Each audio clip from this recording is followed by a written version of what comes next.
Hey, welcome to Tank Talk. I'm your host, Bob Tankard. And this evening's guest is a special guest. She's an island-grown person, born and raised here in Martha's Vineyard, Judy Andrade, of the great Andrade family. Her daddy was Dickie Andrade, who was a great, he sold insurance. In fact, he sold insurance, I think, to everybody on the vineyard, but I know he sold insurance to my mother when we first came here. Great to have you here. Welcome back. Thank you. Now, tell me something. Where are you living now? I live in Colorado. Colorado? How long? Oh, been there about 8 years now. I was in Jackson, Wyoming before that. Okay. Now, tell we were talking before the show. You were talking about your ties to the vineyard. Tell us how that is. Other than, you're an Andrade. Right. Born, raised here, graduated from the school. Are you the oldest Andrade? No, my older sister Carol, and then there's 7 of us all together, kids. Both my parents were born here also. Okay. Yeah. So there's a little history, I guess. Carol was the oldest? Carol was the oldest, She was. I would have never. You know, one thing, I tell you something. I remember Carol, but I probably wouldn't have remembered you because you were just that much younger. Yeah. You know what I mean? Just that few, today, the difference in age doesn't make a difference. But when you're in your teens or in your early 20s, if I were 21 and you were 14, that would make lot huge. That's a difference. I wouldn't have known you. And I knew Dickie and Bobby only because I had them in school when I taught. You know what I mean? Unbelievable. And of course, I knew you because of your sports history. So you were always Bob Tankard. Everybody knew you. You moved to Wyoming. What made you go to Wyoming? Oh, just mountains. I mean, it was just so different from here. I love this. This is my Did you ever, did you go there before you moved? Nope. How did you find out? No. I actually went to Denver, liked that, but then it just seemed like it was getting way too big for me. And so then I moved up to Jackson, Wyoming, and was there for 28 years. Oh, I shouldn't say that because that ages me. What's your occupation there? I was in banking. Banking. I was in banking. Then I went into the restaurant business, and now I'm in the greenhouse industry. So all over the place, I guess. Okay, so you got into banking. You were into did you own a restaurant or did No. you worked there? Just managed, okay. yeah. And then you got into the greenhouse. Okay, and now you wrote a book. Yeah. How did that come about? How did that come about? I was here visiting, and I was on the plane, and I was just homesick already, I guess, and it was just like my mind just started going. It's like, this place is so magical. If only people understood how magical it is. And this little ditty went off in my head, and it was like, that's really weird. And it kept going. And I just decided to write it down. And then I thought, one of my bucket lists was always, maybe one day you'll write a book. And I thought, well, you should just put this into a little story. So I did. And then I just thought, well. Did you ever think about doing that before? People kept saying to me, you like a lot of different things, Judy. You should write a book. You just find things funny that people would really take serious, but you find them funny. You should write a book. No, I guess I had thought about writing a children's book a little bit, but I certainly didn't, try to do it. I didn't do it intentionally. It just happened. So when you started thinking about on the plane about writing a book and you started jotting down the magical walk through the vineyard, right? What captured you the most? What pictures came to your mind? To begin to, because I went through your book and it was so interesting. My wife says, gee whiz, we could buy one for Mighty Boy and we can get one for Emmy and we can get one for the little kids and read it to them. They would love it, and the pictures were fascinating, you know what I mean? So I said, yeah, we could probably get a couple of them, If we find out, first of all, we got to find out where they're being sold. Right. Okay. I think it was just like everything that's just so different here. It's the hand-holding trees, It's Did it take you back to when you were small, when you were young? It's just, I love this place, yeah. I mean, my memory is crystal clear, and a stranger read my book and said, I can tell how much you love where you're from. And that meant a lot to me because it does. I love it here. I would be here if I could, if I could afford it. You know, No, I you can't. just Not can't. now. I can't. No, it's not the same when we were kids. Yeah. So when you the illustrations, how did that take place? How Oh, did that? now that how, was how totally did you? fun. How did you first of all find the individual, and then how did the illustration come about? Was it because of, like in the first part of your book, you describe this magical island, and all of a sudden you open the book and it's just Martha's Vineyard with nothing on it. Yeah. It's just a magical, and then it's almost like you begin to put the things on the island that you think are magical or what it is. How did that happen? Well, so after I did my little ditty thing, and it actually came out to be like a little story, I thought, oh, I should try to put this into a little book. It needs pictures. And so I knew some artists. On the island? No, these Okay. were artists out there, Out there. and that was my problem. I didn't think they would be able to grasp what I was trying to come across. So I called the high school here, and Really? I talked to the art teacher, and I said, "Do you know, this is what I'm trying to do. Do you have a student that you think would be interested?" She goes, "Oh, I do." Wow. And- That's the artwork is from a student here?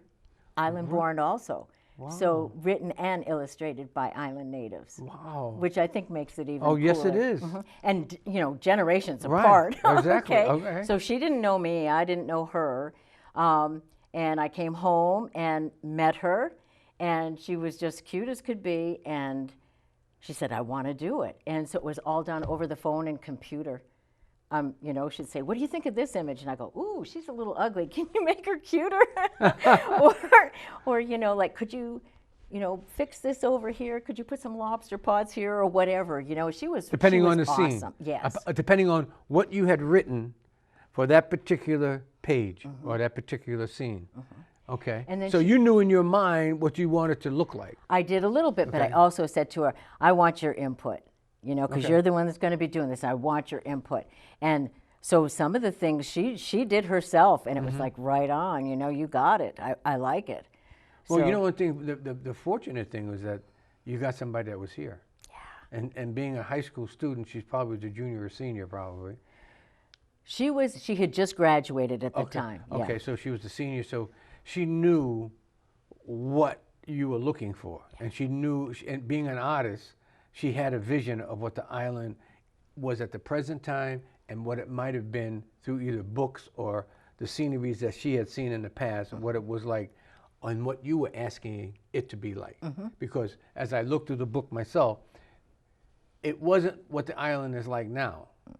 It was like what the island used to be like. And I said to myself, she's going back.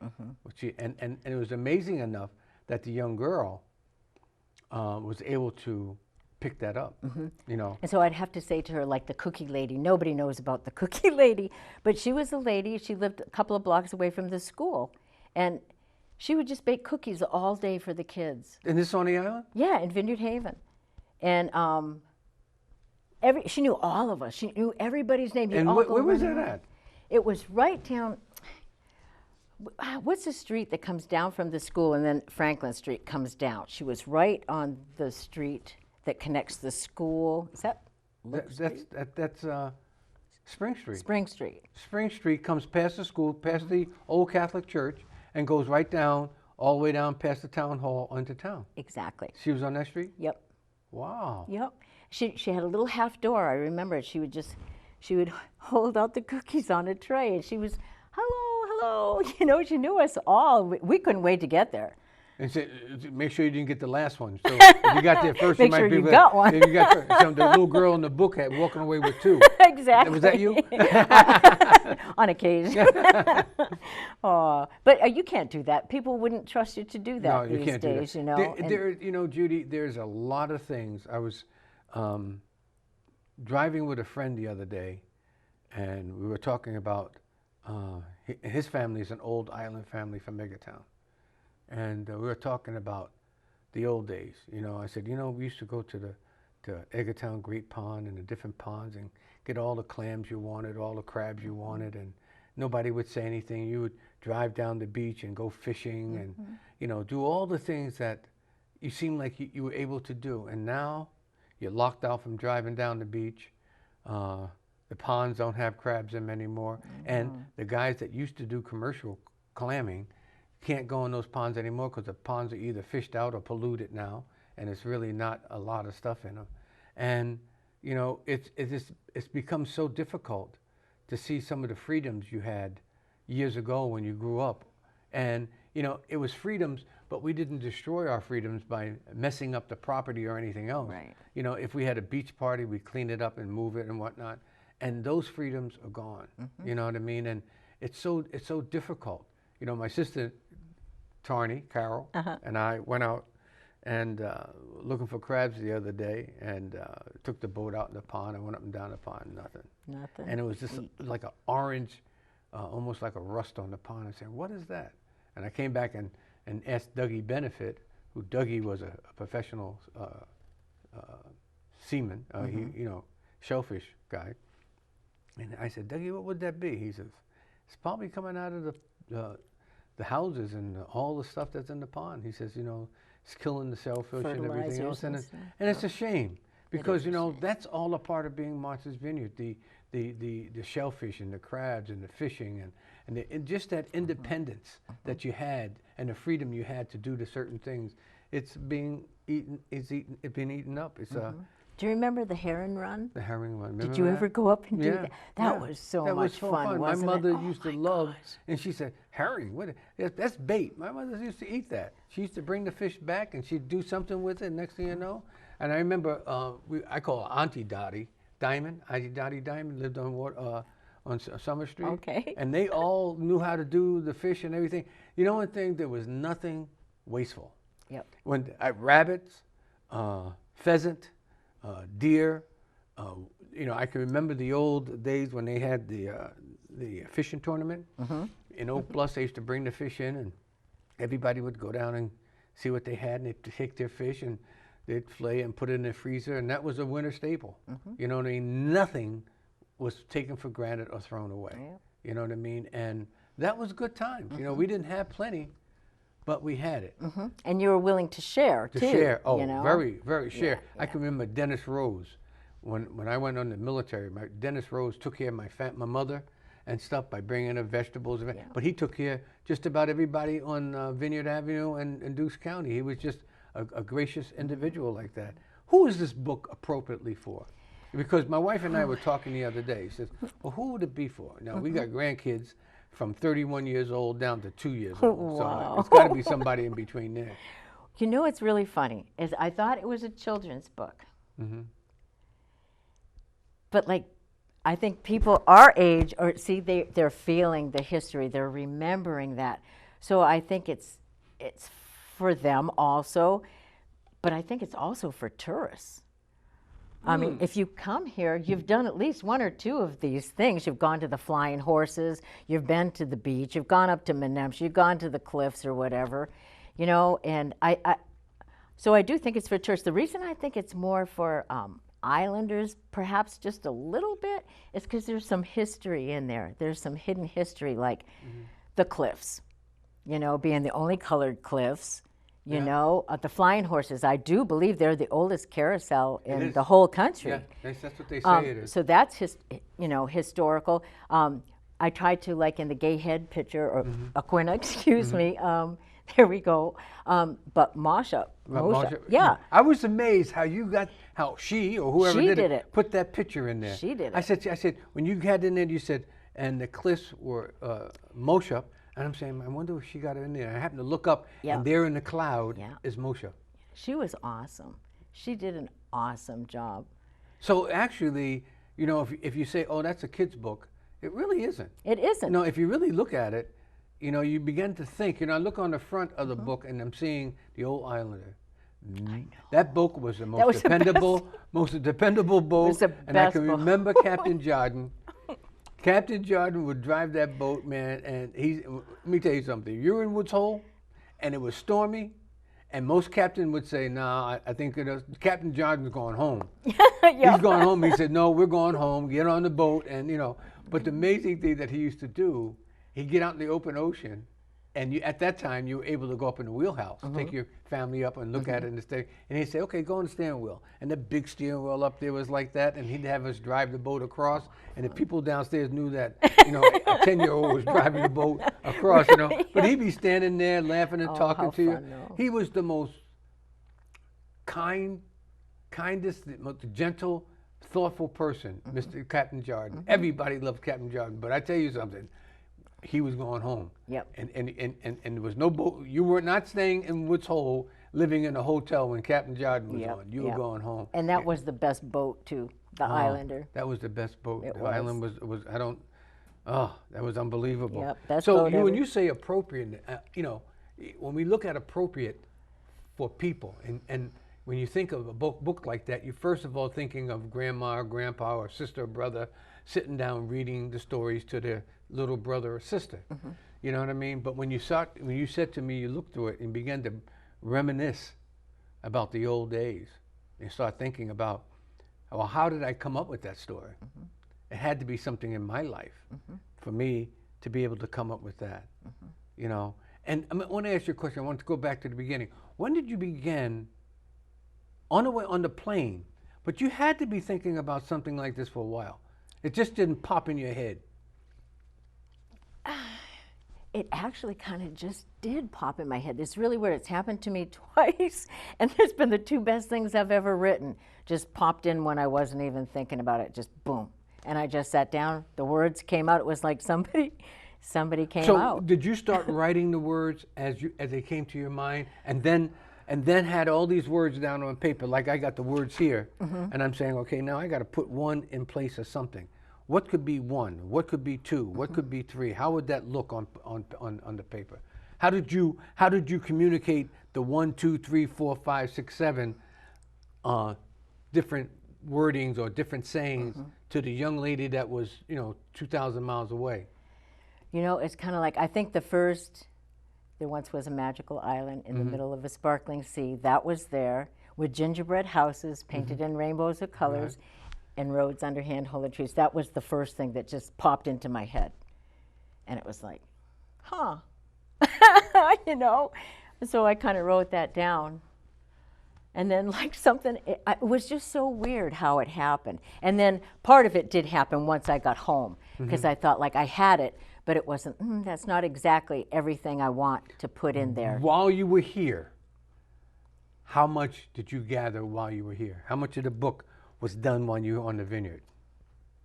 Or the thought process? Done on the plane ride going back to Colorado. Wow. And then so once I got everything there, you absorbed that was here was in your mind being translated or transferred to your thoughts on going back on the plane.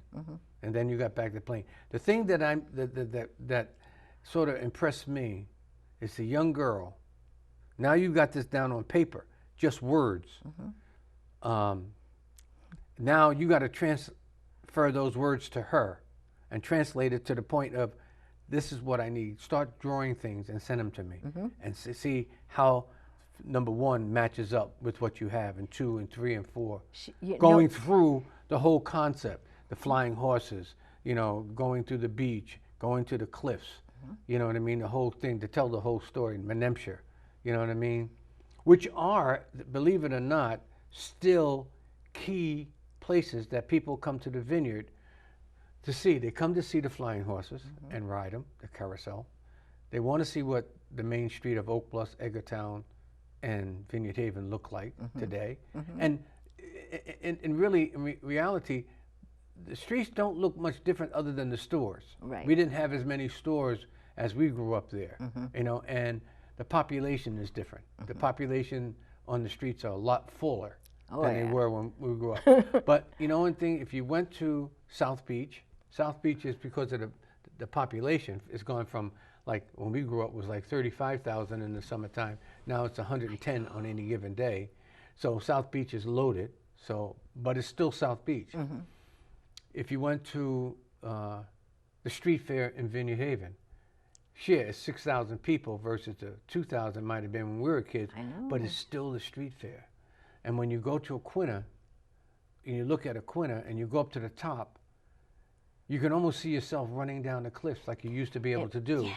And coming back up. And when I explained that to some friends of mine, I said, when we were kids, we used to come up here, when we did come up, and run down the cliffs and run up. They said, you ran up these cliffs? I said, we ran down and up. Yeah. We were able to do that back then, but you can't do it now. And then when you go to New Hampshire, you know it's a novelty when you see a bunch of individuals still sit outside next to the various fish markets and eat the lobster and the clams and all the different things. When I'm saying to myself, if they really wanted to, sit down in a nice restaurant, there are a ton of restaurants now, but no, they want that novelty of saying, I was up in New Hampshire on the outside and I had a lobster on the pier and everything out and looking at the fish, the old smelly fishing boats and everything, and smelling the fish and everything, and people still going, people still fishing off the jetty and the boats coming in and out, you know what I mean? The atmosphere. Those are things that people come to the vineyard for. And then the fair. The fair that's still Huge. It's still huge. Yeah. This year's fair that was there was unbelievable. The sunsets up at New Hampshire. It was still beautiful as all get out. I can remember going up, and we actually got a ticket. My sister-in-law and I went up to see the sunset. This is probably 8-10 years ago, and we went down. It was gorgeous. It was packed. Oh yeah. People everywhere. I couldn't believe it. It still is. And then when the sunset, everybody clapped. And at first I thought, that's really cool. That's right. That is so cool because they are appreciating. They truly are appreciating, But Judy, we have about a minute and 30 seconds. Okay. What's next? What's next for me? Well, I don't know. I just would like to see how this goes. And how's it going so far? Everybody seems to love it. It's just getting it out there. So I do have... how do we get it? How do you get it? Well, I do have a website. Okay. Which is magicalislandmv@gmail.com. Okay.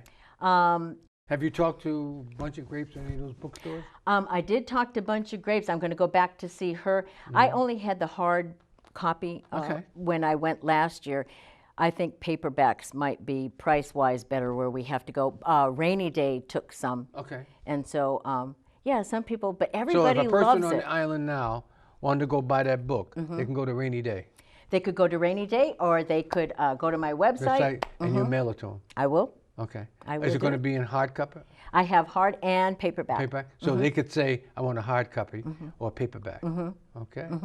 Hard, I tend to be, I don't know. I've always been that way. Hardcovers last always a long time. Nicer, exactly. And they last forever. Paperback A gets little ripped, more, this, that, and the I other. know. Next thing you know, you got a book that's got a lot of tears and wears on it. Judy, I just wish you the best of luck. Well, Thanks for coming home. Thank you for and spending having time me. with us. Open invitation anytime Oh, for your next one. Awesome, thank you. Don't let this be the last. Thank you. I okay? hope not. All right, and thank you. Oh, thank you. Okay, Woohoo! and thank you for tuning in to Tank Talk. Until next time, this is your host, Bob Tankard, saying good evening.